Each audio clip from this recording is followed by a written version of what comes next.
ವ್ಯವಸ್ಥೆ ಮಾಡ್ತಾರೆ. ಕೂಡ್ಲಿ ತಾಲೂಕಿನ 74 ಕೆರೆಗಳಿಗೆ ನೀರು ತುಂಬಿಸ್ತಕ್ಕಂಥ ಯೋಜನೆ ಇವತ್ತು ಶುರುವಾಗಿದೆ. ಭಾಳ ದಿವಸಗಳಿಂದ ಕನಸಾಗಿದ್ದ ಈ ಒಂದು ಯೋಜನೆನ ಇವತ್ತು ನಮ್ಮ ಕ್ಷೇತ್ರದ ಜನಪ್ರಿಯ ಶಾಸಕರಾದಂಥ ಡಾಕ್ಟರ್ ಶ್ರೀನಿವಾಸ್ ಸರ್ ಅವರು ಇವತ್ತು ಚಾಲನೆ ಕೊಟ್ಟಿದ್ದಾರೆ. ಎಲ್ಲ 74 ಕೆರೆಗಳ ರೈತರು ಇದರಿಂದ ಸಮೃದ್ಧಿಯಾಗಿ ಬೋರ್ಗಳು ಎಲ್ಲದೂ ಇಂಪ್ರೂವ್ ಆಗ್ತದೆ.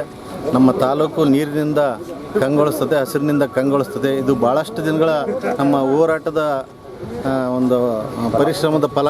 ಹಾಗಾಗಿ ಎಲ್ಲ ರೈತರು ಇವತ್ತಿನಿಂದ ಈ ಒಂದು ವಿಷಯದಿಂದ ಸಂತಸ ಹಂಚ್ಕೊತಾ ಇದ್ದಾರೆ. ಇವತ್ತು ನಮ್ಮ ತಾಲೂಕಿಗೆ ಒಂದು ಇತಿಹಾಸ ಸೃಷ್ಟಿಯಾಗಂಥ ಕೆಲಸ ಆಗಿದೆ. ಇದಕ್ಕೆ ನಮ್ಮ ಕಳೆದ ಶಾಸಕ ಎನ್.ವೈ. ಗೋಪಾಲಕೃಷ್ಣ ಸರ್ ಹಾಗೂ NT ಶ್ರೀನಿವಾಸ್ ಅವರು ಭಾಳಷ್ಟು ಶ್ರಮಪಟ್ಟು ಮಾಡಿರ್ತಕ್ಕಂಥದ್ದು ನಿಜಕ್ಕೂ ಒಂದು ಸಂತೋಷವಾದಂಥ ವಿಚಾರ.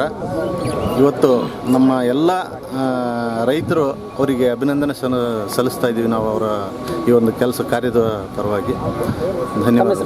ನನ್ನ ಹೆಸರು ಓಂಕಾರಪ್ಪ ಅಂತೇಳಿ, ಹುಲಿಕೆರೆ ನಂದು. ನಮ್ಮ ಹೊಸಹಳ್ಳಿ ಹುಲಿಕೆರೆ ಭಾಗದಲ್ಲಿ ಸಮೇತ ಸಾಕಷ್ಟು ನೀರಿಲ್ಲದೆ ನಾವು ರೈತರು ಸಾಕಷ್ಟು ಹೋರಾಟ ಮಾಡಿದ್ವಿ ಕೆರೆ ನೀರು ತುಂಬಿಸಕ್ಕಂಥ ಯೋಜನೆಗೆ. ಅದರ ಒಂದು ಹೋರಾಟದ ಫಲವಾಗಿ ಇವತ್ತು ನಾವು ನೀರು ಕಾಣ್ತಾ ಇದ್ದೀವಿ. ಭಾಳ ಖುಷಿಯಾಗಿದೆ ನಮಗೆ. ಇದು ಒಂದು ಸಂತಸದ ವಿಚಾರ.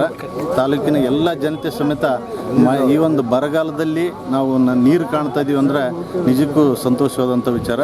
ನಮ್ಮ ಎಲ್ಲ ಸರ್ಕಾರಕ್ಕೆ ಮತ್ತು ಶಾಸಕರಿಗೆ ಅಭಿನಂದನೆಗಳನ್ನು ಹೃದಯಪೂರ್ವಕವಾಗಿ ಸಲ್ಲಿಸ್ತಾ ಇದ್ದೀನಿ.